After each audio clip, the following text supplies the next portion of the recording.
एक ओंकार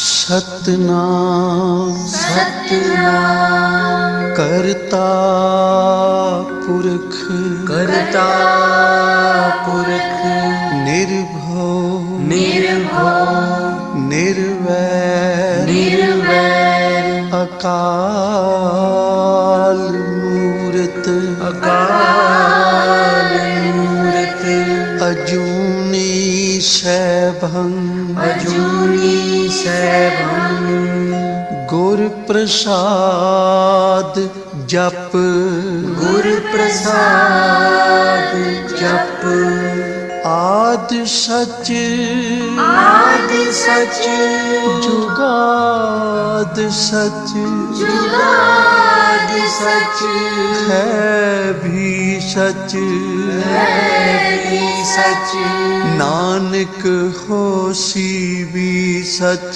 नानक होसी भी सच नानक होसी भी सच नानक होसी भी सच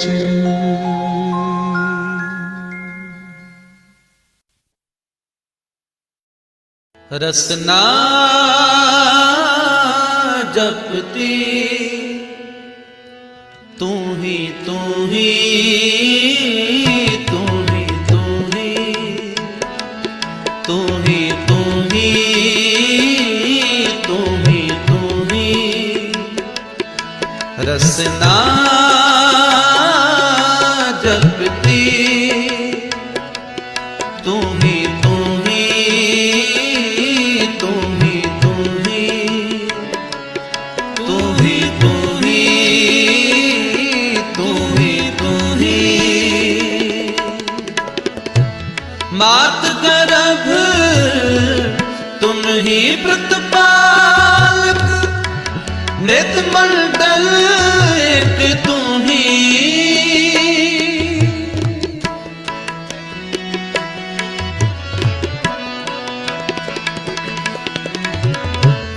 मात गर्भ तुम ही प्रतिपाल मृत मंडल एक तू ही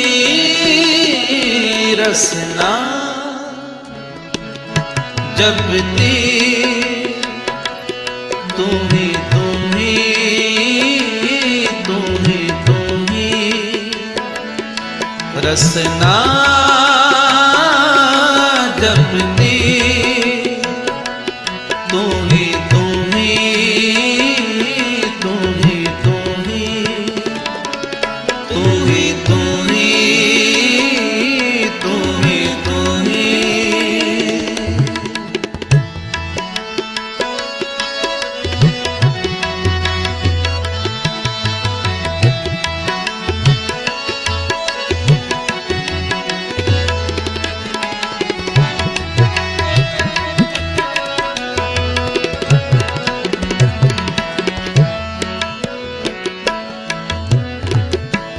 तुम है पिता तुम ही फुलमाता तुम है मीत हित प्राता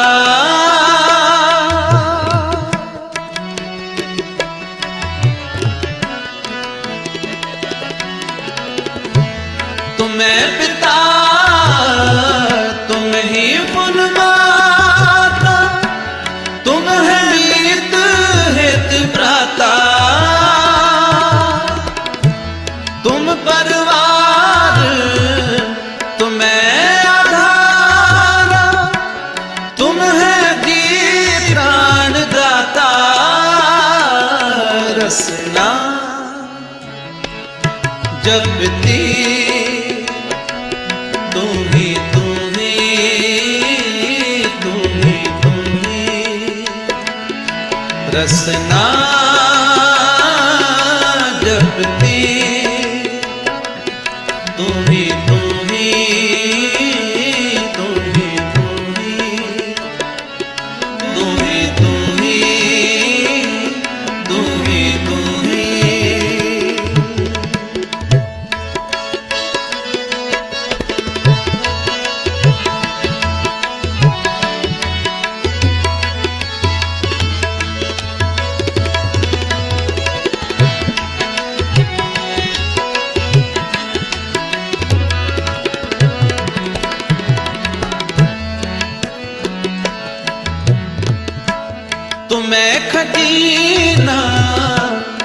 मैं डरी ना, तुम ही मालिक लाला,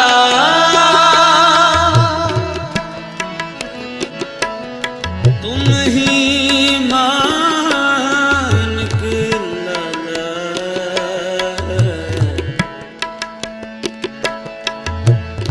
तुम ही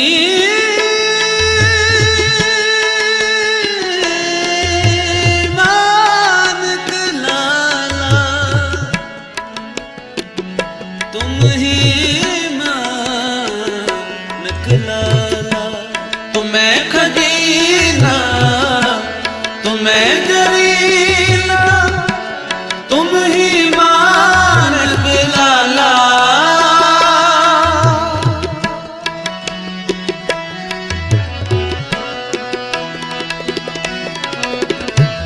तुम्हें पार जा गुर ते पार, तो नानक भए निहाला,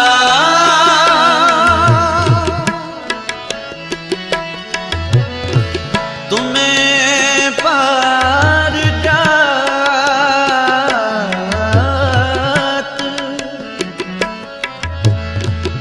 गुर ते पाए,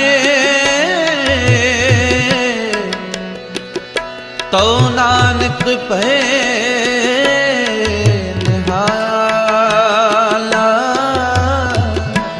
तुम्हें पार जा गुर ते पार, तो नानक भए निहाला, रसना जपती तुम्ही तुम्ही तुम्ही तुम्ही, रसना जपती तुम्ही तुम्ही तुम्ही तुम्ही, मात गर्भ तुम ही प्रतिपाल, मृत मर्दन तुम्ही, मात गर्भ तुम ही प्रतिपाल, मृत मर्दन तुम्ही, रसना जपती तुम्ही तुम्ही तुम्ही तुम्ही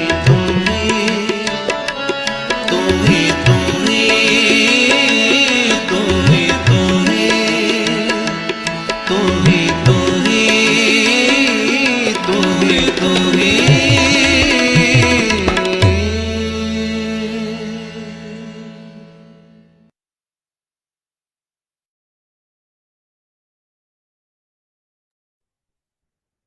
जय गुरु जी, जय गुरु जी, शुक्राना गुरु जी महाराज, जय गुरु जी संगत जी, आप सबका गुरु जी के दरबार में बहुत बहुत स्वागत है।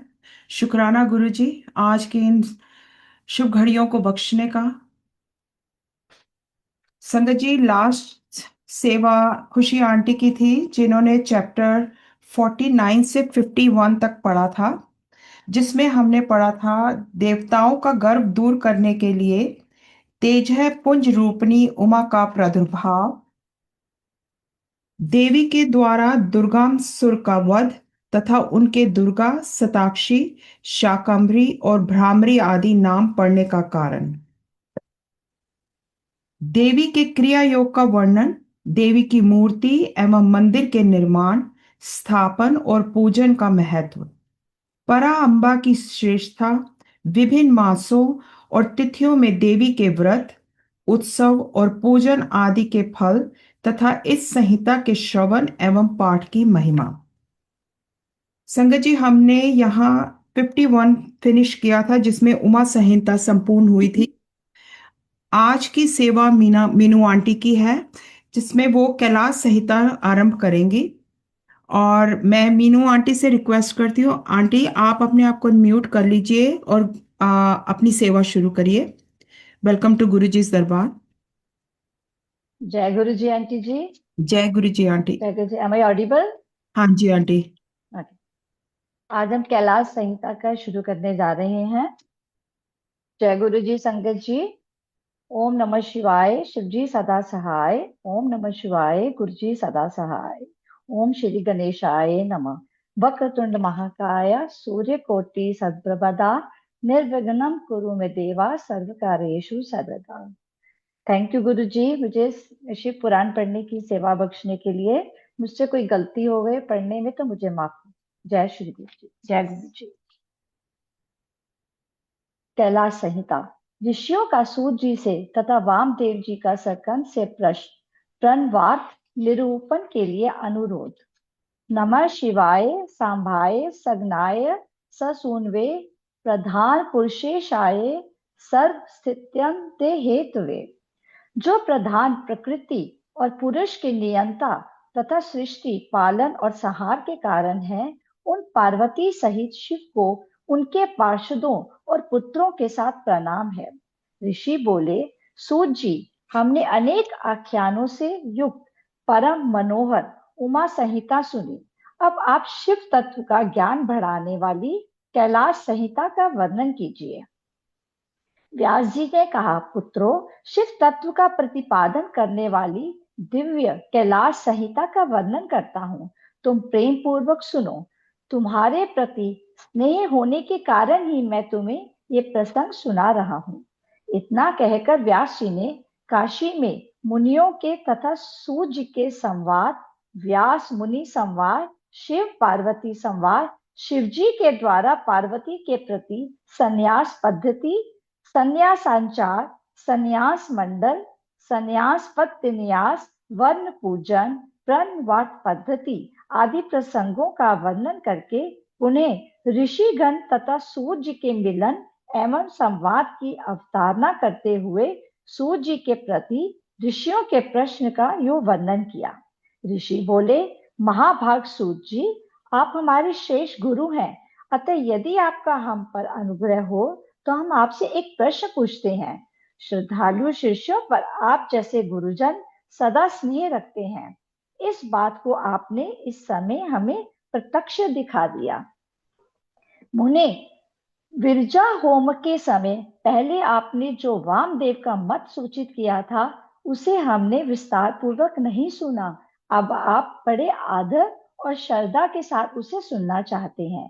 कृपा सिंधु, आप प्रसन्नता पूर्वक उसका वर्णन करें।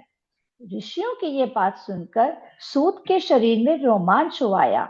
उन्होंने गुरु जी के परम उत्कृष्ट गुरु महादेव जी को, त्रिभुवन जननी महादेवी उमा को तथा गुरु व्यास को भी भक्ति पूर्वक नमस्कार करके मुनियों का आहादित करते हुए गंभीर वाणी में इस प्रकार कहा। सूत जी बोले, मुनियों, तुम्हारा कल्याण हो। तुम सब लोग सदा सुखी रहो। महाभाग महात्माओं, तुम भगवान शिव के भक्त तथा दृढ़ता पूर्वक व्रत का पालन करने वाले हो। ये निश्चित रूप से जानकर ही मैं तुम लोगों के समक्ष इस विषय का प्रसन्नता पूर्वक वर्णन करता हूँ। ध्यान देकर सुनो। पूर्व काल के रथंतर कल्प में महामुनि वामदेव माता के गर्भ से बाहर निकलते ही शिव तत्व के ज्ञाताओं में सर्वश्रेष्ठ माने जाने लगे। वे वेदों, आगमों, पुराणों तथा अन्य सब शास्त्रों के भी तात्विक अर्थ को जानने वाले थे। देवता, असुर तथा मनुष्य आदि जीवों के जन्म कर्मों का उन्हें भली भांति ज्ञान था। उनका संपूर्ण अंग भस्म लगाने से उज्जवल दिखाई देता था। उनके मस्तक पर जटाओं का समूह शोभा देता था। वे किसी के आश्रित नहीं थे। उनके मन में किसी वस्तु की इच्छा नहीं थी। वे शीत, उष्ण आदि द्वंद्वों से परे तथा अहंकार शून्य थे। वे दिगंबर, महाज्ञानी, महात्मा, दूसरे महेश्वर के समान जान पड़ते थे। उन्हीं के जैसे स्वभाव वाले बड़े बड़े मुनि शिष्य होकर उन्हें घेरे रहते थे। वे अपने चरणों के स्पर्श जनित पुण्य से इस पृथ्वी को पवित्र करते हुए सब और विचरते और अपने चित्त को निरंतर परम धाम स्वरूप पर ब्रह्मा परमात्मा में लगाए रहते थे। इस तरह घूमते हुए वामदेव जी ने मेरु के दक्षिण शिखर कुमार श्रृंग में प्रसन्नता पूर्वक प्रवेश किया, जहां मयूर वाहन शिव कुमार ज्ञान में शक्ति धारण करने वाले समस्त असुरों के नाशक और सर्वदेव वंदित भगवान स्कंद रहते थे। उनके साथ उनकी शक्ति भूता गजावली बीवी थी। वहीं स्कंद सर के नाम से प्रसिद्ध एक सरोवर था जो समुद्र के समान अगाध एवं विशाल दिखाई देता था। उसका जल ठंडा और स्वादिष्ट था। वह सरोवर स्वच्छ, अगाध एवं बहुत जल राशि से पूर्ण था। उसमें संपूर्ण आश्चर्यजनक गुण विद्यमान थे। वह जलाशय स्कंद स्वामी के समीप ही था। महामुनि वामदेव ने शिष्यों के साथ उसमें स्नान करके शिखर पर बैठे हुए मुनि वृंद सेवित कुमार का दर्शन किया। वे उगते हुए सूर्य के समान तेजस्वी थे। मोर उनका श्रेष्ठ वाहन था। उनके 4 भुजाएं थी। सभी अंगों से उदारता सूचित होती थी। मुकुट आदि उनकी शोभा बढ़ा रहे थे। रत्नभूत 2 शक्तियां उनकी उपासना करती थी। उन्होंने अपने 4 हाथों में क्रमशः शक्ति, कुकुट, वर और अभय धारण कर रखे थे। स्कंद का दर्शन और पूजन करके उन मुनीश्वर ने बड़ी भक्ति से उनका स्वत्वम आरंभ किया। वामदेव बोले, जो प्रणव के वाच्यार्थ प्रणवार्थ के प्रतिपादित प्रणवाक्षर रूप बीज से युक्त तथा प्रणव रूप है, उन आप स्वामी कार्तिकेय को बारंबार नमस्कार है। वेदांत के अर्थभूत ब्रह्मा ही जिनका स्वरूप है, जो वेदांत का अर्थ करते हैं, वेदांत के अर्थ को जानते हैं और नित्य विदित हैं, उन स्कंद स्वामी को बारंबार नमस्कार है। समस्त प्राणियों की हृदय गुफा में प्रतिष्ठित गुह को नमस्कार है, जो स्वयं गुहा है, जिनका रूप गुहा है तथा जो गुहा शास्त्रों के ज्ञाता है, उन स्वामी कार्तिकों को नमस्कार है। प्रभु, आप अनु से भी अत्यंत अनु और महान से भी परम महान है। कारण और कार्य अथवा भूत और भविष्य के भी ज्ञाता हैं। आप परमात्मा स्वरूप को नमस्कार है। आप स्कंद माता के गर्भ से च्युत है। स्कंदन गर्भ से स्खलनन ही आपका रूप है। आप सूर्य और अरुण के समान तेजस्वी हैं। पारिजात की माला से सुशोभित मुकुट आदि धारण करने वाले आप स्कंद स्वामी को सदा नमस्कार है। आप शिव के शिष्य और पुत्र हैं। शिव कल्याण देने वाले हैं, शिव को प्रिय हैं तथा शिवा और शिव के लिए आनंद की निधि हैं। आपको नमस्कार है। आप गंगा जी के बालक, कृतिकाओं के कुमार, भगवती उमा के पुत्र तथा सरकंडों के वन में शयन करने वाले हैं। आप महाबुद्धिमान देवता को नमस्कार है। षड मंत्र आपका शरीर है। आप 6 प्रकार के अर्थ का विधान करने वाले हैं। आपका रूप 6 मार्गों से परे है। आप षडानन को बारंबार नमस्कार है। द्वादशात्मन आपके 12 विशाल नेत्र और 12 उठी हुई भुजाएं हैं।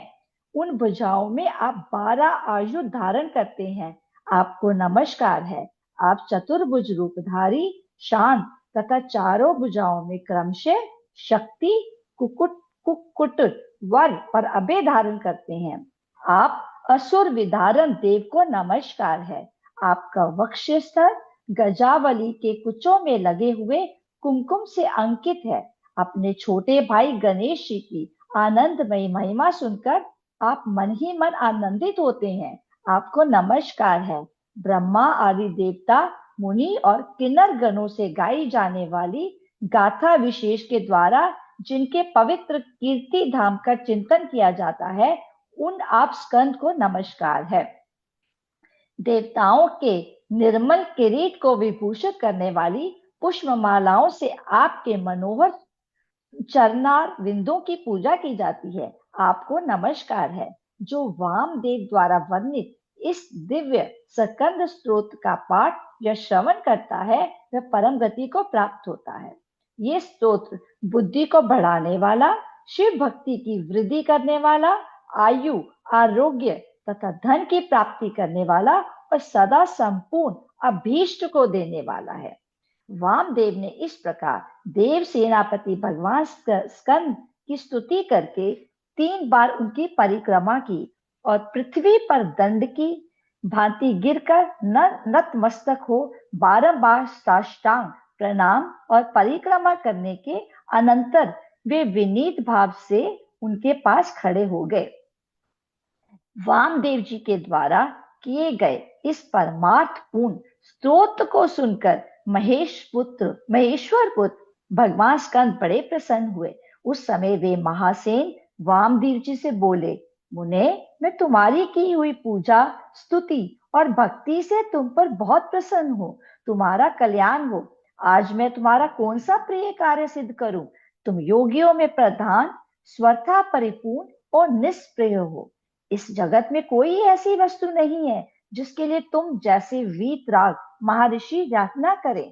तथापि धर्म की रक्षा और संपूर्ण जगत पर अनुग्रह करने के लिए तुम जैसे साधु संत भूतल पर विचरते रहते हैं। ब्रह्मांड, यदि इस समय मुझसे कुछ सुनना हो तो कहो, मैं लोक पर अनुग्रह करने के लिए उस विषय का वर्णन करूंगा।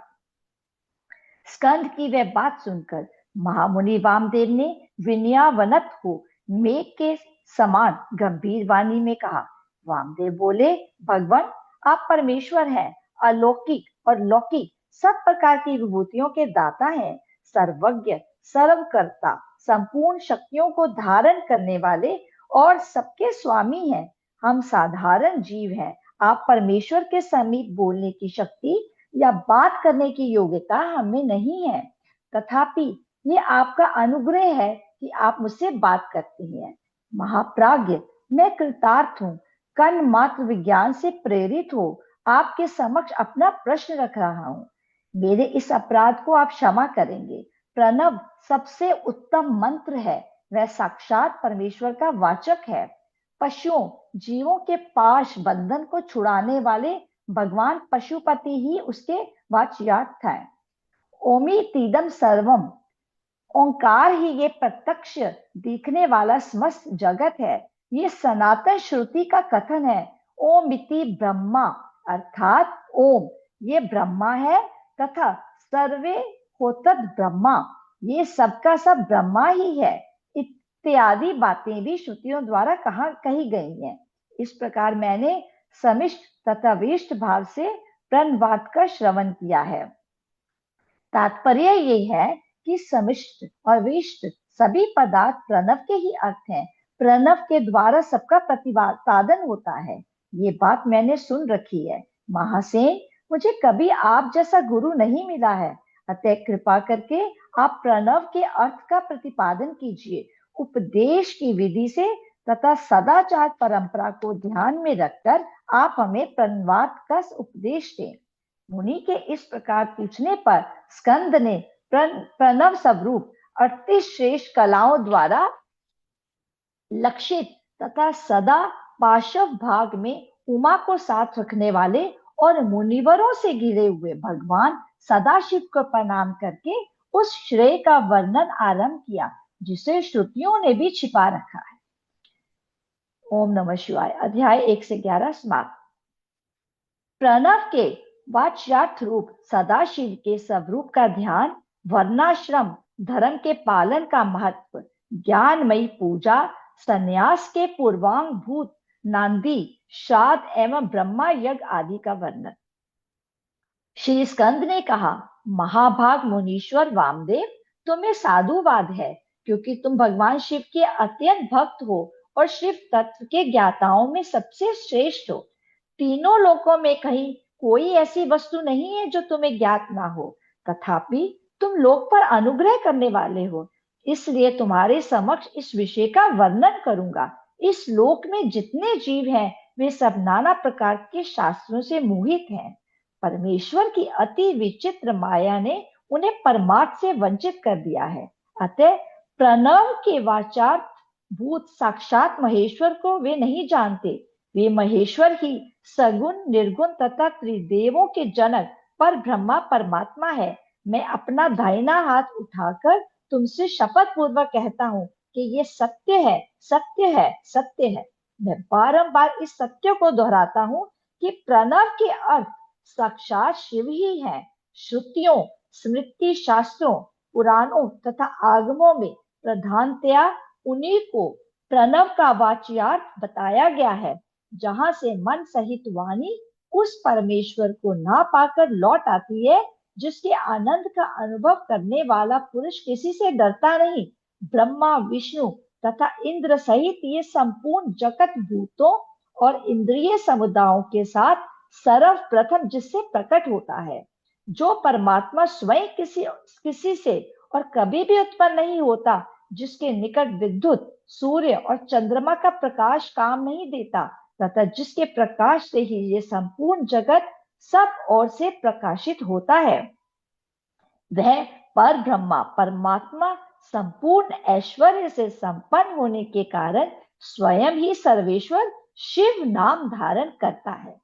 हृदयाकाश के भीतर विराजमान जो भगवान शंभु मुमुक्षु पुरुषों के देह हैं, जो सर्वव्यापी प्रकाशात्मा भासवरूप एवं चिन्मय है, जिन परम पुरुष की पराशक्ति शिवा भक्ति भाव से सुलभ, मनोहरा, निर्गुण, अपने गुणों से ही निगूढ़ और निष्कल है, उन परमेश्वर के 3 रूप हैं, स्थूल, सूक्ष्म और इन दोनों से परे। मुने मुमुक्षु योगियों को नित्य क्रमशः उनके इन सब रूपों का ध्यान करना चाहिए। वे शंभु, निष्कल, संपूर्ण देवताओं के सनातन आदि देव, ज्ञान क्रिया स्वभाव एवं परमात्मा कहे जाते हैं। उन देवादि देव की साक्षात मूर्ति सदाशिव है।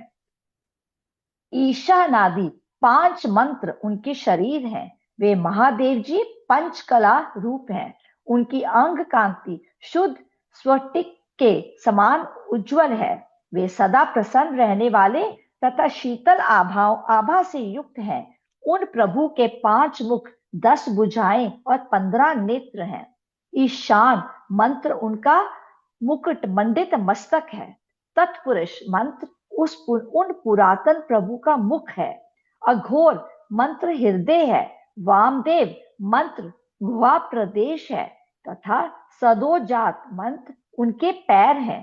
इस प्रकार वे पंच मंत्र रूप हैं।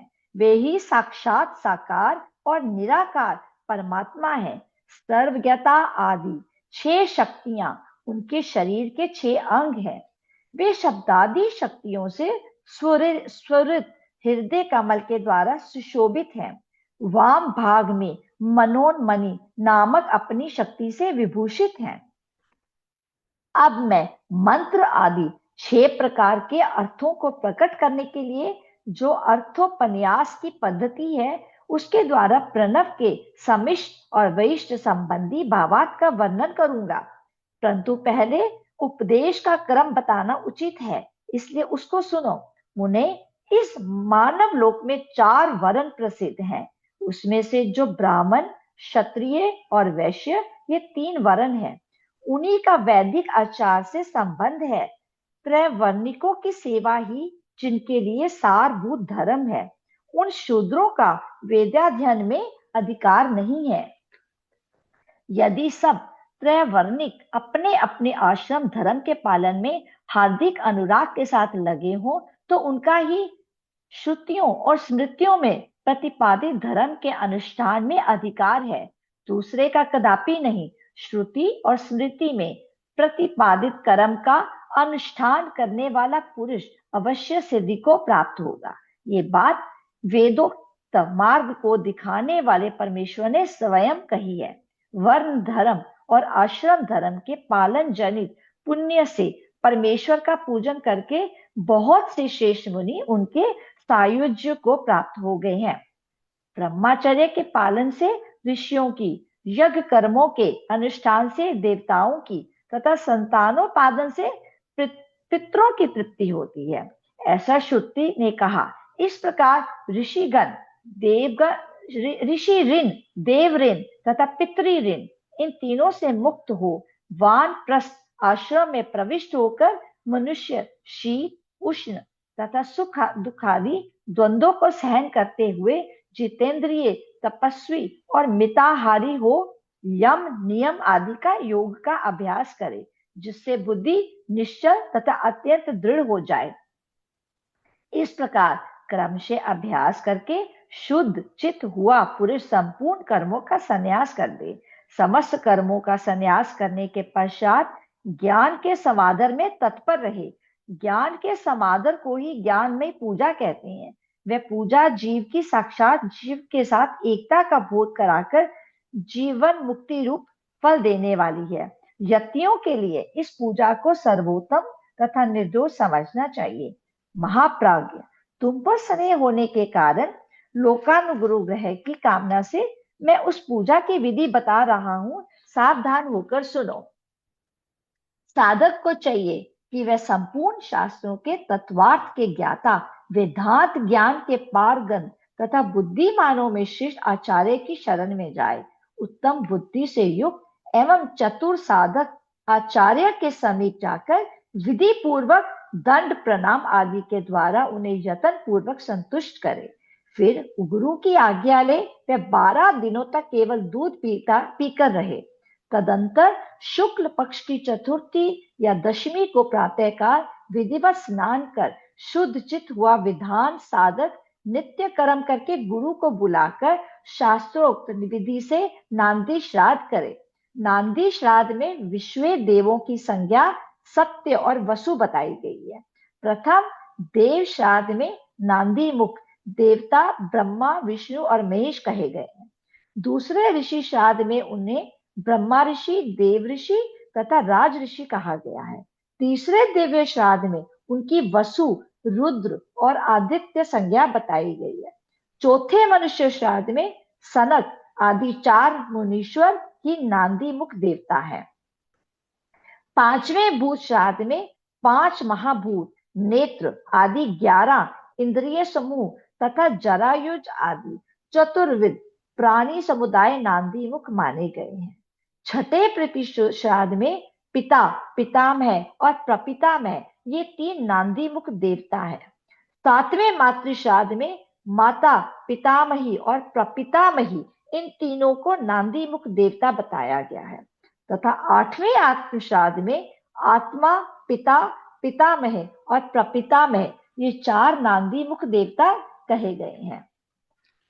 माता महात्मक श्राद्ध में मातामह, प्रमातामह और वृद्ध प्रमातामह ये 3 नांदी मुख देवता सपत्नीक बताए गए हैं। प्रत्येक श्राद्ध में 2-2 ब्राह्मण करके जितने ब्राह्मण आवश्यक हो उनको आमंत्रित करे और स्वयं यत्न पूर्वक आचमन करके पवित्र हो उन ब्राह्मणों के पैर धोए। उस समय इस प्रकार कहे, जो समस्त संपत्ति की प्राप्ति में कारण आई हुई आपत्ति के समूह को नष्ट करने के लिए धूमकेतु, अग्नि रूप तथा अपार संसार सागर से पार लगाने के लिए सेतु के समान है, वे ब्राह्मणों की चरण धूलियां मुझे पवित्र करे। जो आपत्ति रूप घने अंधकार को दूर करने के लिए सूर्य अभीष्ट अर्थ को देने के लिए कामधेनु तथा समस्त तीर्थों के जल से पवित्र मूर्तियां हैं, वे ब्राह्मणों की चरण धूलियां मेरी रक्षा करें। ऐसा कह पृथ्वी पर दंड की बाती पढ़कर साष्टांग प्रणाम करे। तत्पश्चात पूर्वाभिमुख बैठकर भगवान शंकर के युगल चरणार बिंदुओं का चिंतन करते हुए दृढ़ता पूर्वक आसन ग्रहण करे। हाथ में पवित्री ले शुद्ध हो नूतन यज्ञोपवीत धारण कर 3 बार प्राणायाम करे। तदंतर तिथि आदि का स्मरण करके इस तरह संकल्प करे, मेरे संन्यास का अंगभूत जो पहले विश्व देव का पूजन, फिर देवादि अष्टविधि श्राद्ध तथा अंत में माता मह श्राद्ध है, उसे आप लोगों की आज्ञा लेकर मैं पार्वन की विधि से संपन्न करूंगा। ऐसा संकल्प करके आसन के लिए दक्षिण दिशा से आरंभ करके उत्तरोत्तर कुशों का त्याग करें। तत्पश्चात आचमन करके खड़ा हो वर्ण क्रम का आरंभ करें।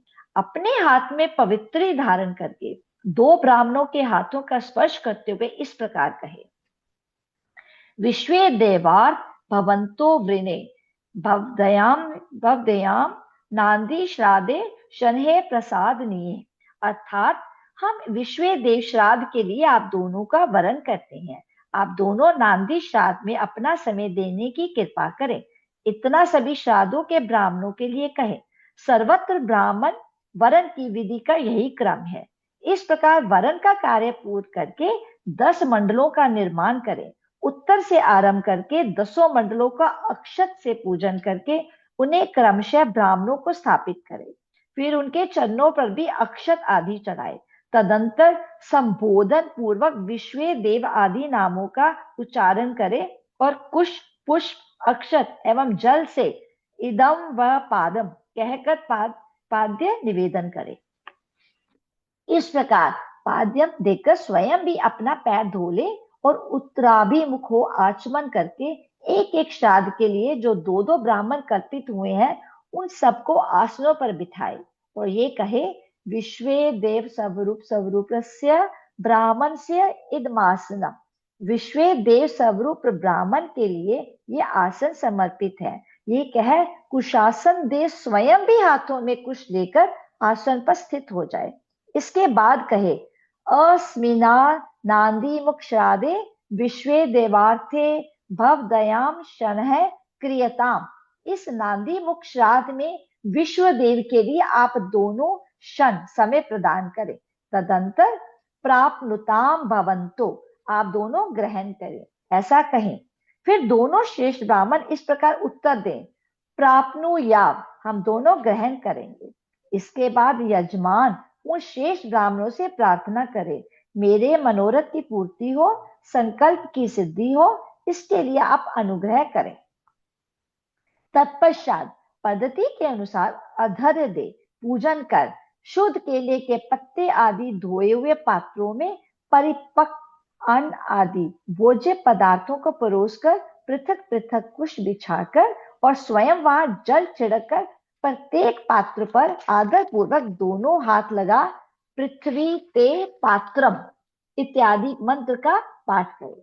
वहां स्थित हुए देवता आदि का चतुर्थ यंत्र उच्चारण करके अक्षत सहित जल ले स्वाहा बोलकर उनके लिए अन्न अर्पित करे और अंत में न मम इस वाक्य का उच्चारण करे। सर्वत्र माता आदि के लिए भी अन्न अर्पण की यही विधि है। अंत में इस प्रकार प्रार्थना करें, यत् पाद पद स्मरणाद यस्य नाम जपादपि न्यूनम करम भवेत पूर्णम त वंदे सांभमीश्वरम। जिनके चरणारविंदों के चिंतन एवं नाम जप से न्यूनता पूर्वक अथवा अधूरा कर्म भी पूरा हो जाता है, उन सांब स्तंधा शिव उमा महेश्वर की मैं वंदना करता हूँ। इसका पाठ करके कहें, ब्राह्मणों, मेरे द्वारा किया हुआ ये नांदी मुख श्राद्ध यथोक्त रूप से परिपूर्ण हो, ये आप कहें। ऐसी प्रार्थना के साथ उन श्रेष्ठ ब्राह्मणों को प्रसन्न करके उनका आशीर्वाद ले और अपने हाथ में लिया हुआ जल छोड़ दे। फिर पृथ्वी पर दंड की बाती गिरकर प्रणाम करें और उठकर ब्राह्मणों से कहें, ये अन्न अमृत रूप है। फिर उदार चेता साधक हाथ जोड़ अत्यंत प्रसन्नता पूर्वक प्रार्थना करें। श्री रुद्र सूक्त का चमकाध्याय सहित पाठ करें। पुरुष सूक्त की भी विधिवत आवृत्ति करें। मन में भगवान सदाशिव का ध्यान करते हुए ईशानय सरम विधानाम इत्यादि 5 मंत्रों का जाप करें। जब ब्राह्मण लोग भोजन कर चुके हों तब रुद्र सूक्ता का पाठ समाप्त कर क्षमा प्रार्थना पूर्वक उन ब्राह्मणों को पुनः अमृता पिधान वसी स्वाहा ये मंत्र पढ़कर उत्तरा पोषण के लिए जल दे।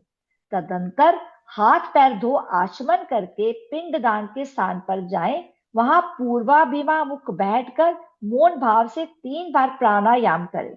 इसके बाद मैं नांदी मुख श्राद्ध का अंगभूत पिंडदान करूंगा, ऐसा संकल्प करके दक्षिण से लेकर उत्तर की ओर 9 रेखाएं खींचे और उन रेखाओं पर क्रमशः 12-12 पूर्वाक कुश बिछाएं। फिर दक्षिण की ओर से देवता आदि के 5 स्थानों पर चुपचाप अक्षत और जल छोड़ें। पितृवर्ग के 3 स्थानों पर क्रमशः अक्षत जल छोड़कर 9वें माता महादी के स्थान पर भी मार्जन करें। तत्पश्चात अत्र पित्रो माध्यमम कहकर देवादि के 5 स्थानों पर क्रमशः अक्षत जल छोड़ें। इस प्रकार अवनेजन दे 5 स्थानों पर प्रत्येक के लिए 3-3 पिंड दें। इसी तरह शेष स्थानों पर भी करें। अपने ग्रह सूत्र में बताई हुई पद्धति के अनुसार सभी पिंड पृथक पृथक देने चाहिए। फिर पितरों के साथ गुणने के लिए जल अक्षत अर्पित करें। तत्पश्चात अपने हृदय कमल में सदा शिव देव का ध्यान करें और पूर्वोक्त यत पाद पदत स्मरण नाथ इत्यादि श्लोकों का पुनः पाठ करके ब्राह्मणों को नमस्कार पूर्वक यथाशक्ति दक्षिणा दे। फिर त्रुटियों के लिए क्षमा प्रार्थना करके देवता पितरों का विसर्जन करें। पिंडों का उत्सर्ग करके उन्हें गोवों को खाने के लिए दे दें अथवा जल में डाल दें। तत्पश्चात पुनः वाचन करके स्वजनों के साथ भोजन करें। दूसरे दिन प्रातःकाल उठकर शुद्ध बुद्धि वाला साधक उपवास पूर्वक व्रत रखें। कांख और उपस्थ के बालों को छोड़कर शेष सभी बाल मुंडवा दें, परंतु शिखा के 7-8 बाल अवश्य बचा लें। फिर स्नान करके धुले हुए वस्त्र पहनकर शुद्ध हो 2 बार आचमन करके मौन हो विधिवत भस्म धारण करें। पुण्य वाचन करके उसमें अपने आप का प्रोक्षण कर बाहर भीतर से शुद्ध हो होम द्रव्य और आचार्य की दक्षिणा के द्रव्य को छोड़कर शेष सभी द्रव्य महेश्वरार्पण बुद्धि से ब्राह्मणों और विशेषतः शिव भक्तों को बांटते हैं। तदंतर गुरु रूपधारी शिव के लिए वस्त्र आदि की दक्षिणा दें। पृथ्वी पर दंडवत प्रणाम करके डोरा, कोपीन, वस्त्र तथा दंड आदि जो धोकर पवित्र किए गए हो धारण करें। तदंतर होम द्रव्य और समिधा आदि लेकर समुद्र या नदी के तट पर, पर्वत पर, शिवालय में, वन में अथवा गौशाला में किसी उत्तम स्थान का विचार करके वहां बैठ जाए और आचमन करके पहले मानसिक जप करें।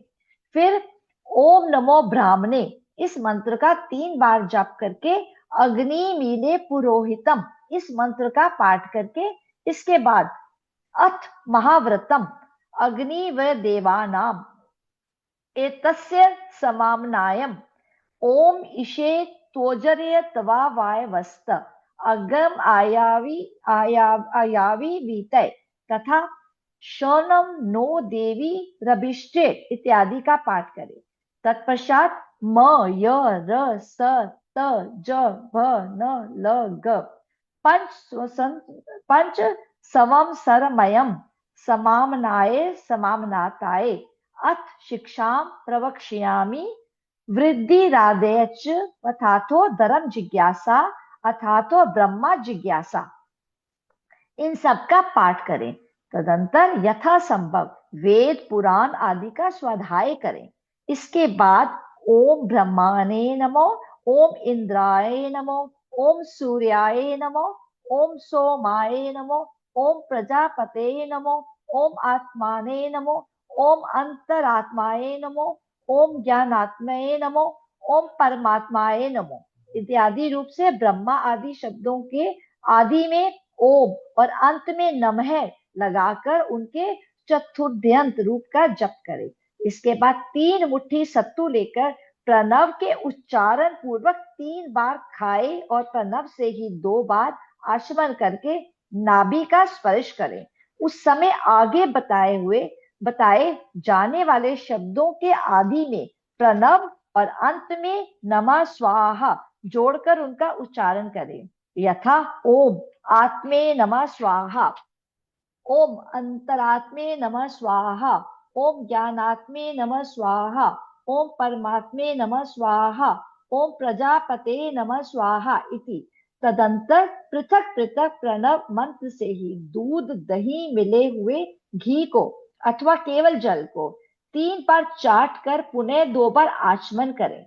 इसके बाद मन को स्थिर करके सुस्थिर आसन पर पूर्वाभिमुख बैठकर शास्त्रोक्त विधि से 3 बार प्राणायाम करें। अध्याय 5वां। ओम नमः शिवाय, शिवजी सदा सहाय। ओम नमः शिवाय, गुरुजी सदा सहाय। थैंक यू गुरुजी, शुक्राना गुरुजी। मुझसे कोई भूल हुई हो पढ़ते हुए तो कोई त्रुटि हो मुझे माफ करना। जय Guruji. Over to Nina aunty.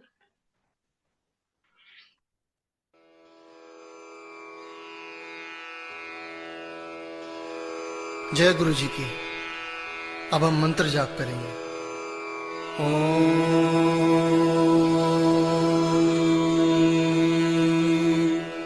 नमः शिवाय। शिवजी सदा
नमः शिवाय।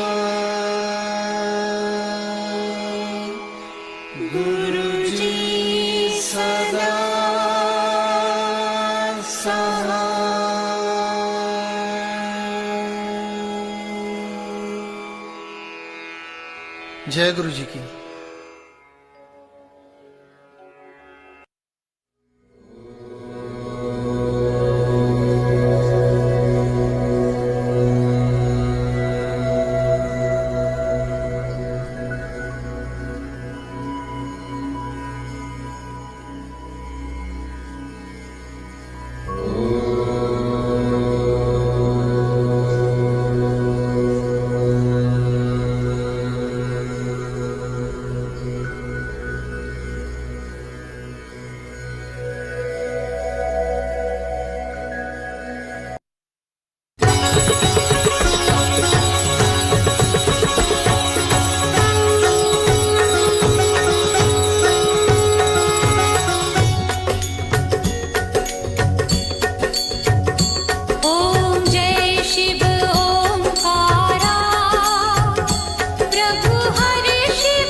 जय गुरु जी।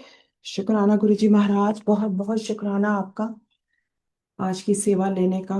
Thank you so much Meenu aunty, आज की सेवा करने का बहुत बहुत शुक्राना गुरु जी। बहुत बहुत कम वर्ड्स पड़ जाते हैं गुरु जी का शुक्राना करने के लिए।